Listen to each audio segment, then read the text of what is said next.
আজকের ভর্তাটা যে কোন লেভেলের হতে যাচ্ছে আপনারা ভাবতেই পারতেছেন না।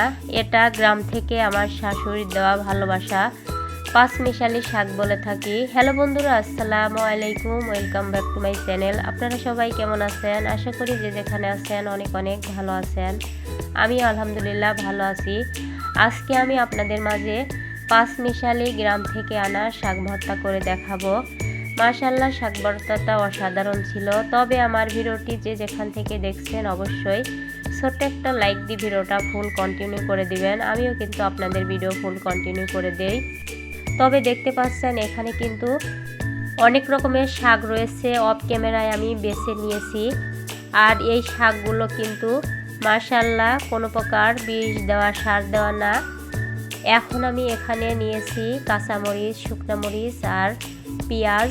আর শাকটা কিন্তু নর্মালভাবেই ভর্তা করব।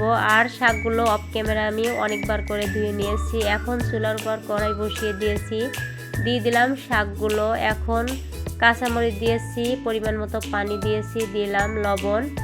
এ পর্যায়ে সুন্দর করে নাড়াচাড়া করে কিন্তু আমি ঢাকা দিয়ে সেদ্ধ করে নেব।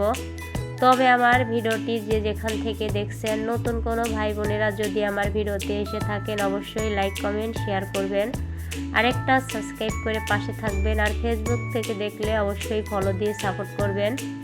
আর এভাবে করে দেখতে পাচ্ছেন শাকটা কিন্তু অনেকটাই সেদ্ধ হয়ে আসছে, আপনারা দেখেই বুঝতে পারছেন। আমি ঢাকা দিয়ে ঢেকে রেখে দিয়েছিলাম কয়েক মিনিট। এখন একদমই কিন্তু শাকটা সেদ্ধ হয়ে গেছে। এই যে নামিয়ে নেব। এখন আমি নামিয়ে নিয়েছি। চুলার উপর আমি কড়াইয়ে আবার সয়াবিন তেল দিয়ে দিলাম এই যে শুকনা মরিচগুলো সুন্দর করে লাল লাল করে ভেজে নেব। আর আমি অফ ক্যামেরায় কিন্তু ঢাকা দিয়ে শাকগুলো সেদ্ধ করে নিয়েছি, আপনাদের দেখাই নাই। এখন মরিচগুলো ভাজা হয়ে গেছে। এ পর্যায়ে কিছু পেঁয়াজ আমি হালকা করে ভেজে দেব। এটা কিন্তু পেঁয়াজ বেরেস্তার মতো করে ভাজলে ভর্তাতে ভালো লাগবে না।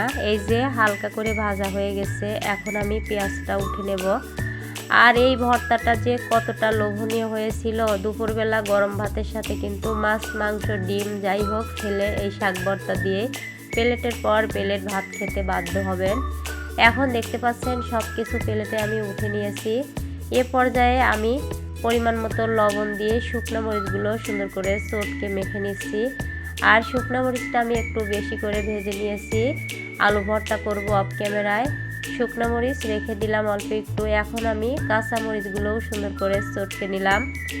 এ পর্যায়ে এখানে এই যে বেশি করে কিন্তু কাঁচা পেঁয়াজ দিলে ভর্তাগুলো খেতে ভালো লাগে। পেঁয়াজটা দেওয়ার পরে সুন্দর করে আবারও ভালো করে মেখে নিচ্ছি। মাখানো হয়ে গেছে। এখন আমি এখানে যে পেঁয়াজটা ভেজে নিলাম পেঁয়াজটাও দিয়ে দিলাম। এ পর্যায়ে সুন্দর করে সব কিছুই মাখানো হয়ে গেছে। এখন আমি এই যে সরিষার তেল দিয়ে দিচ্ছি। আর সরিষার তেল বেশি করে দিলে ভর্তা খেতে অসাধারণ লাগে। তবে আমার ভিডিওটি এতক্ষণ দেখতে দেখতে ছোট্ট একটা লাইক দিতে যারা ভুলে গেছেন, ছোট্ট একটা লাইক দিয়ে ভিডিওটি ফুল কন্টিনিউ করে দিবেন ভাই বোনেরা। এখন কথা বলতে বলতে শাক ভর্তা কিন্তু অনেকটাই রেডি হয়ে গেছে, যে সুন্দর করে আমি মেখে নিলাম। এখন এই যে দেখতে পাচ্ছেন ভালো করে প্লেটে পরিবেশন করে নিয়েছি। তবে আমার ভিডিওটি যদি কোনো নতুন ভাই বোনেরা দেখে থাকেন, আবারও বলতেছি সাপোর্ট করবেন। আর পুরাতন আপুরা ভাইয়েরা আমার পাশে আগের থেকে যারা আছেন আপনাদেরকে অসংখ্য ধন্যবাদ, আর মন থেকে অনেক অনেক ভালোবাসা রইল। আর ভিডিওটি যে যেখান থেকে এতক্ষণ ধৈর্য সহকারে দেখলেন অসংখ্য ধন্যবাদ আপনাদেরকে। আর এই যে দেখতে পাচ্ছেন আপনাদেরকে দেখাচ্ছি কতটা লোভনীয় হয়েছে, গরম ভাতের সাথে জাস্ট জমে যাবে। তবে আমার ভিডিওটির মাঝে যদি কোনো ভুল ত্রুটি হয়ে থাকে সবাই ক্ষমা দৃষ্টিতে দেখবেন। আজকের মতো রেসিপিটা এখানেই শেষ করছি। সবাই ভালো থাকবেন, সুস্থ থাকবেন। আল্লাহ হাফেজ, আসসালামু আলাইকুম।